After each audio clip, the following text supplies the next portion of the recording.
Hello everyone, जय श्री कृष्णा, राधे राधे। आप सभी को कैसे हैं आप सब लोग? होपफुली बहुत अच्छे होंगे, स्वस्थ होंगे, मस्त होंगे। आप सभी लोगों को दिल से धन्यवाद, दिल से थैंक यू, बिकॉज आप लोग मेरी मोटिवेशनल वीडियोस बहुत ज़्यादा पसंद करते हो। लेकिन आज मैं मोटिवेशनल प्लस स्टिचिंग दोनों के वीडियो आप लोग के साथ शेयर कर रही हूँ। तो आज कुछ ऐसे रूल आपके साथ शेयर करूंगी जिन्हें अपनाकर आप अपनी स्टिचिंग को डबल कर सकते हैं, आप अपने प्राइस को हाइक कर सकते हैं, आप अपने कस्टमर को अट्रैक्ट कर सकते हैं और एक के साथ एक कस्टमर को फ्री भी ला सकते हैं। तो यहाँ पर जो मैं आपको बताने जा रही हूँ वो सब ना स्टिचिंग से ही रिलेटेड है और बहुत ज़्यादा इम्पॉर्टेंट भी है। तो वीडियो को पूरी देखना, एंड तक देखना। अगर आपका एक भी पॉइंट मिस हो गया तो क्या पता आपने कौन सा पॉइंट मिस कर दिया, क्योंकि ज़रूरी नहीं हम सारे ही लोग सारे पॉइंट्स को अपनाते हैं। कुछ कुछ पॉइंट्स ऐसे होते हैं जो हर कोई नहीं करता है। और दूसरी बात ये भी है कि हर किसी के पास अपना अपना ज्ञान अलग अलग होता है। तो आपको क्या पता कौन सा ज्ञान, कौन सा पॉइंट अच्छा लग जाए या कौन सा पॉइंट आपके लिए बेस्ट हो जो आप उसे यूज़ कर पाएँ, वो आपके ऊपर डिपेंड करता है। तो यहाँ पर आपको मैंने पहले दिखाया एक सूट जो ब्लैक कलर का ऑर्गेन्जा फैब्रिक में मैंने आज बनाया है, और ये मैं दिखा रही हूँ इसकी कटिंग। तो इसकी कटिंग जो मैं आपको दिखा रही हूँ वो मेरा मोटिव नहीं है। कटिंग करते करते वक्त अभी आपने देखा होगा मैंने शोल्डर का मेज़रमेंट लिया है और साथ में आर्म होल का भी मेज़रमेंट लिया है। तो जब आप कटिंग करते हैं ना तो सबसे मेन इंपॉर्टेंट जो है ना आर्म होल का मेज़रमेंट, जो हम लोग लेना बिल्कुल भूल जाते हैं। नॉर्मली सिर्फ एक अपना बेसिक मेज़रमेंट लेते हैं, शोल्डर लिया, बस्ट लिया और वेस्ट लिया, देन हिप लिया। लेकिन दो मेज़रमेंट मैं आपको आज बताऊंगी जो लेने बहुत ज़रूरी हैं। एक है अपर बस्ट और एक है आर्म होल। अगर आपने ये नहीं लिया तो फिर आपके सूट की फिटिंग बिगड़ सकती है और जिसमें कि फिनिशिंग में बहुत ज़्यादा बेकार लगेगा, जो फिटिंग आपकी अच्छी नहीं आएगी। तो यहाँ पर देखो ये वाली बात हो गई है कि आपको अपनी फिटिंग अगर परफेक्ट करनी है तो आपको कौन सा पॉइंट अपनाना है। ठीक है, तो फर्स्ट पॉइंट इज़ कि आपको ये जो दो मेज़रमेंट है ये बिल्कुल भी लेना नहीं भूलना है। फर्स्ट है upper bust and then shoulder, sorry first है आर्म होल देन है अपर बस्ट। तो दोनों मेज़रमेंट अगर आप लेंगे तो आपकी फिटिंग जो है वो बहुत अच्छी आएगी। ठीक है, नंबर 2 बात जाती है हमारी फिनिशिंग। वैसे तो ये नंबर फर्स्ट पे होनी चाहिए, क्योंकि हम जब भी कोई चीज़ ख़रीदते हैं तो फिनिशिंग से ख़रीदते हैं कि उसकी फिनिशिंग कैसी है। बाकी कई बार ऐसा होता है कि घर पे आके वो चीज़ हमें नहीं अच्छी लगती, कि उसकी क्वालिटी अच्छी नहीं है। लेकिन जब भी आप मार्केट से कोई चीज़ परचेज़ करके लेके आते हैं तो उसकी फिनिशिंग देखकर ही लाते हैं। वॉटेवर आपके पास कुछ भी हो, आप कोई भी चीज़ खरीद के लाएं, लेकिन आप उसकी सबसे पहले फिनिशिंग देखेंगे। ठीक है, तो फिनिशिंग लाने के लिए हमें कुछ बातों का ध्यान रखना होता है। तो उसके लिए मैं आपको टिप्स बता रही हूँ। नंबर 1 टिप्स जो मैंने आपको बताया है मेज़रमेंट का, वो ज़रूर फॉलो करना। नंबर 2 टिप्स है ये फिनिशिंग के लिए। इसके लिए आपकी सीज़र सबसे पहले बिल्कुल अच्छी होनी चाहिए, जो आपको शार्प कटिंग दे।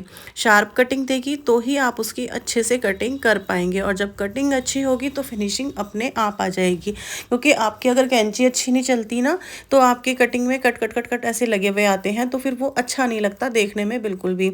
दूसरा, जब आप अपनी नेक की फिनिशिंग करते हैं और अगर आपको कट लगाने हैं तो वो कट बिल्कुल ठीक तरीके से नहीं लगेंगे, पॉइंट तक नहीं लगेंगे, जिससे आपका नेक में फिनिशिंग नहीं आएगी। क्योंकि जो है हमें नेक पे जब भी कट लगाने होते हैं, राउंड शेप बनाते हैं, हमने बुकरम से बनाया है, बिना बुकरम के बनाया है, तो हमें कट लगाने होते हैं। या कहीं पर भी अगर कोई राउंड शेप आती है तो अंदर की साइड हमें नोचेस या कट लगाने होते हैं, जो बिल्कुल फिनिशिंग से और एंड पॉइंट तक लगने चाहिए जहां हमारी स्टिचिंग है। अगर स्टिचिंग से एक पॉइंट भी इधर हो गया तो वो नेक की फिनिशिंग को ख़राब कर देता है। तो इसके लिए आपको सीज़र बहुत ज़्यादा ज़रूरी है और बहुत ही इम्पॉर्टेंट चीज़ है। बिल्कुल फाइन होनी चाहिए, एकदम अच्छी सीज़र के साथ आप काम करें। नंबर 2 पॉइंट ये हुआ। थर्ड वन, जो आपका मेजरिंग टेप है वो आपका कटा पिटा बिल्कुल भी नहीं होना चाहिए कि आपने थोड़ा सा भी कट गया, आपने टेप लगा ली या मशीन से स्टिचिंग लगा ली, हार्ड हो गया, आपकी जो मेज़रमेंट ले रहे हैं तो वो हार्ड हो रहा है, बहुत ज़्यादा स्टिफ हो रहा है, कस्टमर का मेज़रमेंट 1 इंच और एक्स्ट्रा आ गया, that was not too good. तो ये जो है ना आपकी जो है क्वालिटी को भी ख़राब करते हैं, आपके नाम को भी ख़राब करते हैं। सारी ही बातें आज बहुत इंपॉर्टेंट वाले टॉपिक पे बोलने वाली हूँ, इसीलिए बिल्कुल ध्यान से सुनना, फ़ोन को साइड रख दो, काम करते रहो, आवाज़ थोड़ी ज़्यादा कर लो और सुनते रहो, ठीक है। क्योंकि इसमें कुछ मैंने टेक्निकल चीज़ें नहीं बताई हैं, सिर्फ आपके काम से रिलेटेड सारी मोटिवेशनल चीज़ें और आपको जो ज़रूरत होती है वो बताऊँगी। तो यहाँ पर देखो नंबर 3 वाली बात है कि आपका जो इंची टेप है वो बिल्कुल अच्छा होना चाहिए, एकदम परफेक्ट होना चाहिए, सॉफ्ट वाला होना चाहिए, जिसमें हमारा फैब्रिक जो है मिक्स होता है। ये नायलॉन प्लस फैब्रिक जो हमारा प्लास्टिक मटेरियल होता है ना, वो प्लस फैब्रिक दोनों मिक्स होता है। ब्रांड की बात करूँ तो मेरे पास कोबरा ब्रांड का है, वो अच्छा है और बहुत ही बढ़िया रहता है। स्टिफ वाला जो बिल्कुल भी हार्ड हो जाए वो आप बिल्कुल मत रखना ना, क्योंकि अगर आधा इंच भी आपके लिए फ़र्क आ गया ना, देखो बहुत महंगी चीज़ तो ये है नहीं, 30 रुपए का आ जाता है इंची टेप, बहुत महंगी चीज़ बिल्कुल नहीं है। लेकिन अगर आपका आधा इंच भी फ़र्क आ गया ना, तो ब्लाउज़ में आधा इंच का फ़र्क ना 1 इंच की लूजिंग देता है और आपका कस्टमर वो बिगड़ जाएगा। इस बात को बिल्कुल समझना ध्यान से, छोटी छोटी चीज़ें हैं लेकिन बहुत मैटर करती हैं, क्योंकि जब हमारे पास औज़ार अच्छे नहीं होंगे तो काम भी बिल्कुल अच्छा नहीं होगा। और ये है हमारे अस्त्र शस्त्र, तो इनका देखो हमें यूज़ भी बहुत अच्छे से करना है और इनको रखना भी बहुत अच्छे से है, ठीक है। तो ये चीज़ आपके पास ज़रूर होनी चाहिए। थर्ड वन जो है, आपके पास एल स्केल भी होना बहुत ज़रूरी है। आप देख रहे होंगे कि मैं एल स्केल का यूज़ कर रही हूँ, तो एल स्केल होना क्यों ज़रूरी है उसके लिए भी बताती हूँ। एल स्केल से हमारा बिल्कुल सीधा फैब्रिक कटता है, कहीं भी इधर उधर नहीं होता है, आधा इंच का भी फ़र्क हमारा कहीं नहीं आएगा, तो इसीलिए उसका होना बहुत ज़रूरी है। फ्रेंच कर्व आप ज़रूर यूज़ करें, क्योंकि आपको गोलाई देने में बहुत काम आएगा। आजकल जो है पैंटें बहुत ज़्यादा बन रही हैं, सलवार बहुत कम लोग वियर करते हैं, पैंट ज़्यादा यूज़ करते हैं, तो उसके लिए आपको गोलाई देने में फ्रेंच कर्व बहुत काम की चीज़ है, वो आपके पास होना चाहिए। ये चीज़ें बहुत ज़्यादा कॉस्टली नहीं है लेकिन बहुत ज़्यादा काम की हैं, तो इन बातों को बिल्कुल भी इग्नोर करना नहीं। अगर आपके पास ये चीज़ें हैं तो बहुत अच्छी बात है, लेकिन अगर नहीं है तो आप उन्हें परचेज़ कर लीजिए। दूसरी बात ये है कि अगर ये चीज़ें नहीं हैं आपके पास और आप ये सोचते हो कि आप एक प्रोफेशनल बन जाओगे, तो देखो कुछ चीज़ें दिखावे के लिए भी हमें करनी पड़ती हैं। आजकल दिखावे का ज़माना ज़्यादा है। हम मानते हैं इस बात को कि आप या मैं, कोई भी होगा तो वो गोलाई बिल्कुल आराम से कर लेगा, क्योंकि वो प्रोफेशनल हो चुका है उस चीज़ में। उसको किसी भी चीज़ की, कोई भी फ्रेंच कर्व की ज़रूरत नहीं है, क्योंकि मुझे पता है अभी कि बहुत सारी ऐसी मेरी फ्रेंड्स हैं जो कहेंगी हमें ज़रूरत नहीं होती है, हम तो ऐसे ही गोलाई कर लेते हैं। तो डियर, आप ऐसी गोलाई ज़रूर कर लेते हो, लेकिन आप इस बात को सोचो कि आजकल का ज़माना है दिखावे का ज़माना, जो दिखता है वही बिकता है। तो अगर आपके पास ये सब चीज़ें रहेंगी तो आपका कस्टमर ज़्यादा अट्रैक्ट होगा कि वो तो बहुत ज़्यादा प्रोफेशनल तरीके से कटिंग करती हैं बेश। और आपको भी पता है, ऐसा नहीं है कि इन चीज़ों का बेनिफिट नहीं है, बहुत ज़्यादा बेनिफिट है इन सब चीज़ों का। जब आप धीरे धीरे इन्हें यूज़ करना शुरू करेंगी तो आपको भी इनकी आदत हो जाएगी। तो कटिंग करना फिनिशिंग से ही रिलेटेड है, फिनिशिंग तभी अच्छी आएगी जब हमारी कटिंग अच्छी होगी। नेक्स्ट है कि आप जो है कटिंग ऐसे ही ना कर दें कि जैसे कि तीरा हमारा जितना आया है इसमें तो 2 इंच कम कर देते हैं, या फिर मोस्ट ऑफ दी मैंने ऐसा देखा ही है और बहुत चल भी रहा है कि बस 6 इंच तीरा लो और अपनी कटिंग कर दो। अब भाई वो 6 इंच कहाँ से आया है ये आपको पता होना चाहिए, या उससे पहले 5.5 इंच आएगा वो भी आपको पता होना चाहिए। ऐसा नहीं है कि हवा में बातें हो जाती हैं, ऐसा कुछ नहीं होता। हर चीज़ का एक पैटर्न होता है, तो उस पैटर्न के अकॉर्डिंग अगर आप करते हो तो आपकी फिनिशिंग बहुत ज़्यादा अच्छी आती है। अगर आप चाहते हो कि ज़ीरो से आपको स्टिचिंग सीखनी है, क्योंकि मैंने एक और चैनल अभी क्रिएट किया है जिस पर मैं सिखा रही हूँ रितु टैलेंटेड इंसान मैम की जैसा पूरा 90 डेज़ का कोर्स और उन्हीं के अकॉर्डिंग बताए गए मेथड का। तो अगर आप में से कोई चाहता है कि उसके उन्हीं का जो कोर्स है वो आपको बिल्कुल फ्री करना है और आपको सब कुछ सीखना है, तो आप मुझे इस चैनल पर बता सकते हैं, मैं आपको उसका लिंक दे दूँगी, पर अभी नहीं दूँगी क्योंकि वो मैंने चैनल अभी बिल्कुल न्यू क्रिएट किया है। बट अगर आप चाहेंगे तो मैं ज़रूर शेयर कर दूँगी, ठीक है। तो उससे आप सीख सकते हैं, अगर क्योंकि वैसे तो मैं इस पर भी बहुत सारी कटिंग देती ही हूँ, डालती ही हूँ, लेकिन वहाँ पर मैंने बिल्कुल ज़ीरो से शुरू किया है, तो वो आप वहाँ से सीख सकते हैं अगर आप बिगनर हैं तो। चलिए कोई बात नहीं, बातें हो रही थी फिनिशिंग की, दैट्स लास्ट में मैं एक बात आपको बताती हूँ कि जब हम स्टिचिंग करते हैं तो हमें बहुत सारी चीज़ों का ध्यान रखना पड़ता है कि हमें कहाँ कहाँ किस तरीके से स्टिचिंग करनी है तो हमारी फिनिशिंग आएगी। सबसे पहली बात कि हमें कंधे जो हैं हमारे वो ओवरलॉक हुए होने चाहिए, या फिर हमारे जो है गुम सिलाई से होने चाहिए। तो यहाँ देखो मैं कटिंग कर रही हूँ, लेकिन इसी सूट की वीडियो साथ में ऐड कर रही हूँ कि कंधे इसके मैंने कैसे ज्वाइन किए हैं, ताकि आपको पता चले और आप उस बात को कोरिलेट कर पाएँ। तो यहाँ देखिए सूट ये वाला जो मैं आपको दिखा रही हूँ, और इसमें मैं कुछ पॉइंट्स भी आपको ऐसे बताऊँगी कि मैंने इसमें क्या क्या चेंजेस किए हैं। तो यहाँ देखो, एक तो मैंने इसको गुम सिलाई से लगाया है। पास से देखेंगे तो आपको ओवरलॉक दिखेगी ही नहीं, क्योंकि वो मैंने फैब्रिक अंदर फोल्ड कर दिया है।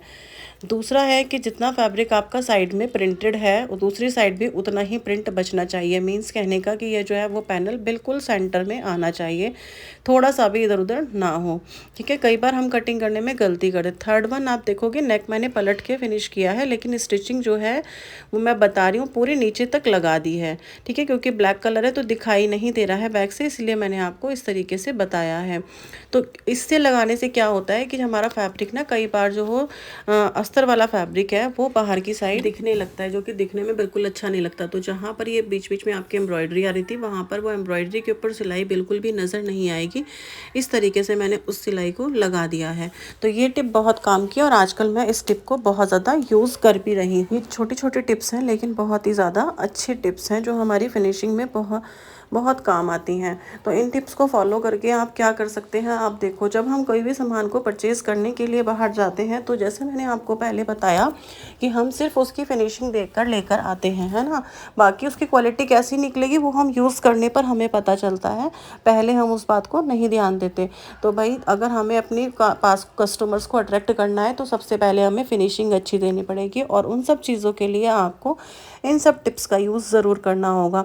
कटिंग करते वक्त प्रेस ज़रूर करें, क्योंकि प्रेस के बिना अगर आप कपड़ा काटते हैं तो उस पर रिंकल्स होते हैं और उसमें फिनिशिंग बिल्कुल भी नहीं आती है। तो इस बात को बिल्कुल भी ना भूलें। अभी तक मैं आपको कटिंग के जो टूल्स थे उनके बारे में बात कर रही थी।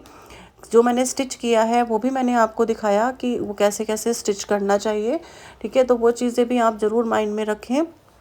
कोई भी लेस अगर हमारी निकल आती है सूट पे लगी हुई, तो उसे निकाल दें, और उसके ऊपर दोबारा से जब सूट आपका कंप्लीट हो जाता है तो फिर उसको दोबारा से लेस को लगाएं, क्योंकि हमेशा तिरछी विरछी लेस लगी हुई आती है जो आपकी क्वालिटी को ख़राब कर देगी।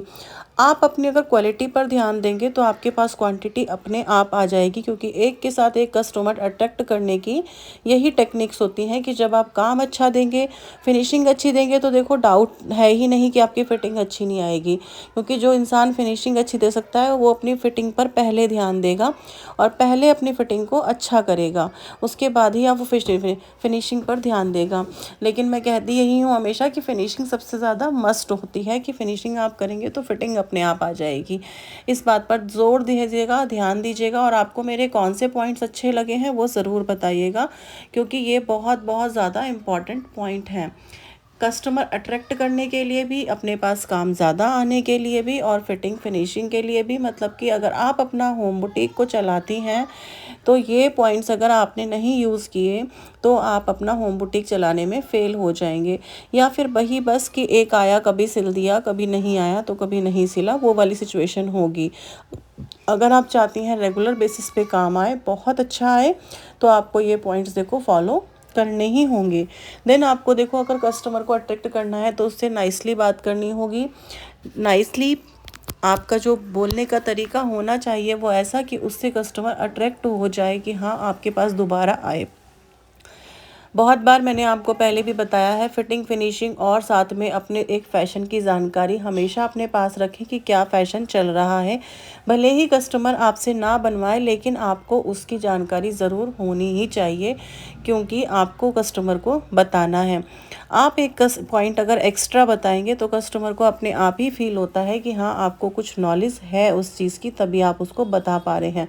क्योंकि वो डिपेंड करता है कस्टमर के ऊपर कि वो बनवाना चाहता है, नहीं बनवाना चाहता, लेकिन उसको ये शो नहीं करना है कि हमें आता ही नहीं है।